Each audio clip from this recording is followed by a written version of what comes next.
কলকাতা বিমানবন্দরের মসজিদ সরানো নিয়ে মুখ খুললেন নওশাদ সিদ্দিকী। কি বললেন বিস্তারিত শোনাবো আপনাদের।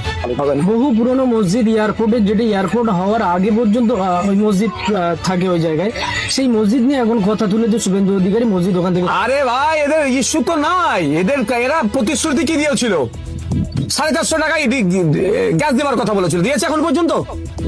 পেট্রোলের দাম কমাবার কথা বলেছিল, চাকরির কথা বলেছিল, সরকারি কর্মচারীদের ডিএনএ কথা বলে, সব ব্যর্থ হয়েছে। পুনরাকে ইস্যু করতে হবে, মানুষকে তো মজিয়ে রাখতে হবে। 1890 সালে মসজিদটা তৈরি হয়েছে, আর এয়ারপোর্ট হয়েছে 1924-এ। সহজ নয়। আইন আদালত আমরাও বুঝি, পেপার সত্র আমরাও বুঝি, এটাও আমি বিরোধিতা করবো না। একেবারে পেট্রোল ডিজেলের দাম এটা নিয়ে একেবারে চতুর্থবার বাড়তে বাড়তে একবার দুবার তিনবার চতুর্থবার বেড়েই গেল, বেড়ে 13 টাকা 59 পয়সায় এসে দাঁড়িয়েছে। কেন শুভেন্দু বাবুকে প্রশ্ন করেন না? এটা শুভেন্দু বাবুকে প্রশ্ন করা দরকার। এই প্রশ্ন না করতে পারেন, ওই জন্য মাদ্রাসায় বন্দে মাতরম বাধ্যতামূলক। এই প্রশ্ন না করতে পারেন, রাস্তায় নামাজ পড়া যাবে না। এই প্রশ্ন না করতে পারেন, গরুর রে, এই বলে পুরো আপনাকে আমাকে ভুলিয়েছে। প্রশ্ন করাতে হবে, শুভেন্দু বাবুকে জবাব দিতে হবে। এখান থেকে আমি প্রশ্ন করছি, শুভেন্দু বাবুকে জবাব দিতে হবে। আপনি বলেছিলেন যে আমাদেরকে ক্ষমতায় নিয়ে আসুন, অর্থাৎ বলেছিলেন তিনি বিজেপিকে ক্ষমতায় নিয়ে আসলে, ওনাদেরকে ক্ষমতায় আনলে দিল্লি উত্তরপ্রদেশের মতো পেট্রোলের দাম হবে।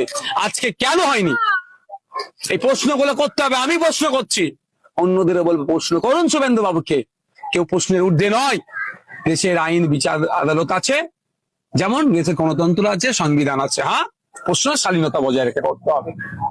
এই প্রশ্ন না করতে পারে, আপনাকে আমাকে অন্যদিকে মাইন্ডকে ডাইভার্ট করে রেখে দিয়েছে।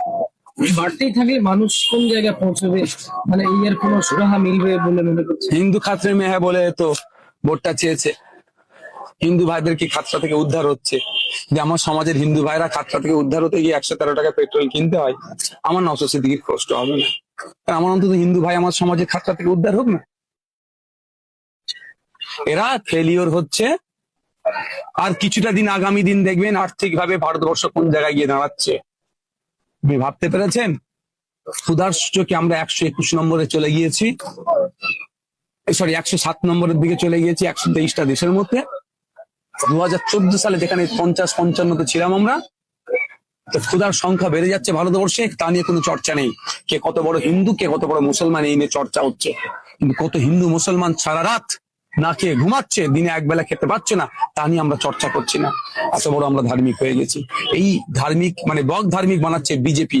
ও ট্যাপে আমরা যদি পড়ি, ধ্বংস ছাড়া আর ভালো কিছু হবে না। বহু পুরনো মসজিদ এয়ারপোর্টের, যেটি এয়ারপোর্ট হওয়ার আগে পর্যন্ত ওই মসজিদ থাকে ওই জায়গায়, সেই মসজিদ নিয়ে এখন কথা তুলেছে শুভেন্দু অধিকারী। মসজিদ ওখান থেকে, আরে ভাই, এদের ইস্যু তো নাই।